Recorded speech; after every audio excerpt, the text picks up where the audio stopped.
This news conference is to announce CAIR's complete victory in our constitutional challenge to the federal terror watch list. 23 people mustered the wherewithal to stand up after the government designated them as worthy of permanent suspicion. They put their names in those briefs, and they said that it was unjust what the government did. Let us take a look now at the 23 brave plaintiffs named in CAIR's lawsuit, beginning with Mr. Hassan Shibli. Thank you very much. Next, we'll be hearing from Hassan Shibli, one of our 23 brave plaintiffs. Hassan? None of your damn business. Enough is enough. We have to start a revolution. When they asked me where I was, I told them, very straightforward, I went to Istanbul, Turkey. When they said, why? My answer to them was, none of your damn business. Those 5 words. Again, none of your damn business. Enough is enough. We have to start a revolution. I've been meeting in DC with people about how, unfortunately, half the American Muslim community often gets stopped for random secondary inspection. It was actually time for Asr, and actually time was almost running out. So I told them I'm doing my prayer. I stood right in the middle of the room and I did my salah, very loud, very vocal. Now that I'm, alhamdulillah, older, an attorney, a civil rights attorney, my answer is consistently, none of your business. None of your business. The government has no authority to pry into our private business so long as we're law-abiding. So if you're law-abiding, if you're an American citizen, you get pulled over for this so-called random inspection. Don't feel like you're under any obligation to answer any questions beyond simply identifying yourself.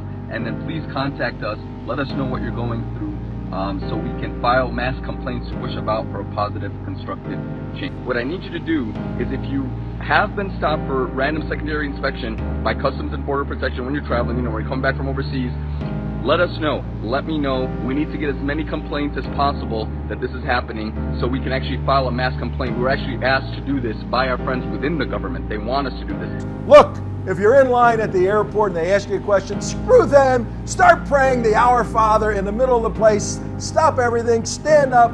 Have your rights. Don't let them push us around. Do you know any pastor, any priest, any rabbi that would advocate that? We turn now to the redoubtable Joe Kaufman for background on Shibli organizing pro-Hamas rallies.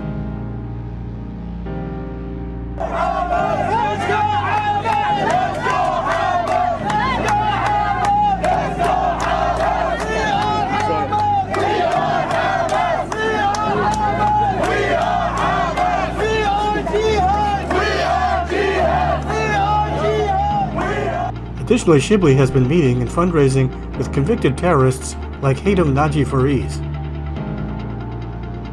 Fariz went to prison as part of the Sami El-Arian case. And the fact of the matter is this, in my own personal experience, I've witnessed that just about every American Muslim that I know is either on the watch list or knows somebody on the watch list. You might think Shibli is talking about most of the Muslims in the US, but he's not. He's talking about his friends. Pew Research estimates the number of Muslims in the US at less than 3.5 million. The number of people on the watch list is 1 million, and the number of Americans on the watch list may be less than 5,000. That would mean less than 0.14% of American Muslims are on the watch list. It is entirely believable that Hassan Shibli knows a large percentage of this small subset of all Muslims in the country. In fact, the less than 5,000 number might be a good estimate for the size of the Sunni Muslim insurgency in this country. The watch list practically impacts the entire American Muslim community. But not just the American Muslim community, because when we as American Muslims are targeted because of our religion, that undermines the freedom for all Americans. Let us look at another name on the list of plaintiffs, that of Yassin Kaddoura. Mr. Kaddoura was the founding president of the SJP at Purdue.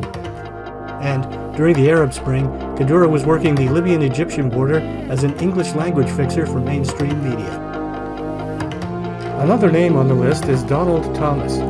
If this is Donald Thomas Surratt, he was arrested along with former CAIR Civil Rights Director Randall Royer for planning to levy war against the U.S. in Afghanistan. Are you starting to see a pattern here? Because the pattern continues with CAIR's other lawsuits, such as this one filed against the TSA's Quiet Skies program. Again, the list of plaintiffs' names are a cause for concern.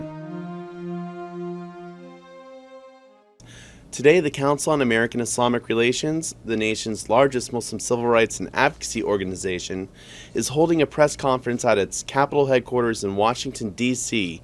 to announce its new constitutional challenge to the federal government's Watchlist system, including the TSA's recently revealed Quiet Skies program. Plaintiff in this case.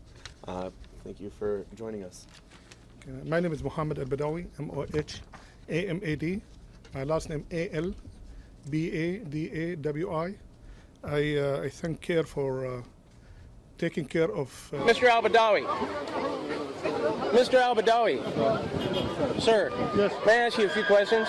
I've seen on your Facebook that you've posted some things from Hassan al-Banna, Saeed Qutb, Abdullah Azam, Qaradawi. Are you a fan of these gentlemen? You're not? Why would you post stuff to your Facebook? I like them. You like them? You like Yusuf al-Qaradawi? Are you going to post something to... The list of plaintiffs' names in CAIR's Quiet Skies lawsuit introduces us to the Wahili family. Yusuf Wahili went to prison for 10 years after he told an undercover FBI agent that he wanted to kill 20 Marines. This impacted his brother Yahya, who was stranded in Egypt for weeks. But he isn't mad. He knows authorities are looking for bad guys. More power to them, he said. Authorities found a bad guy in the person of Abdurizak Wahili, who, like his son Yusuf, is facing an extended stay in prison for intentionally misidentifying his voice on a phone the feds were monitoring. The judge has said that the standards are vague, the current standards. But what are they? How does someone like Mr. Shibli end up on the watch list? Is it just faith? Are there other elements that go into it?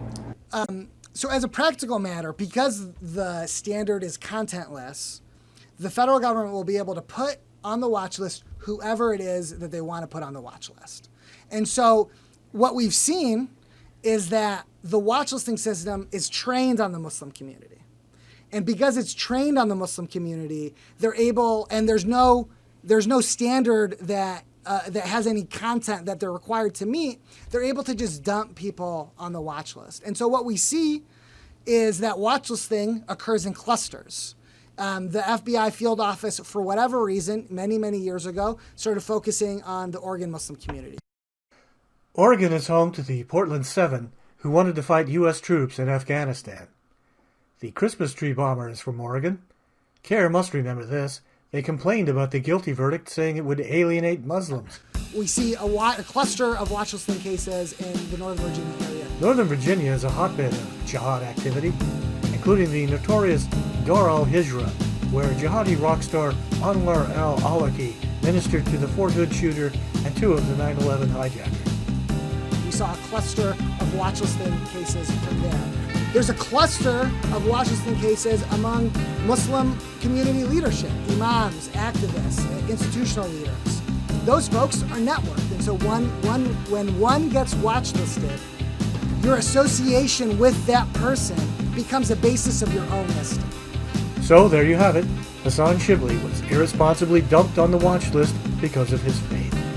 He's not on the watch list because he calls for a revolution, or tells people not to cooperate with authorities, or organizes Hamas rallies, or meets and fundraises for convicted terrorists, or works with CAIR, the Palestinian wing of the Muslim mafia in this country.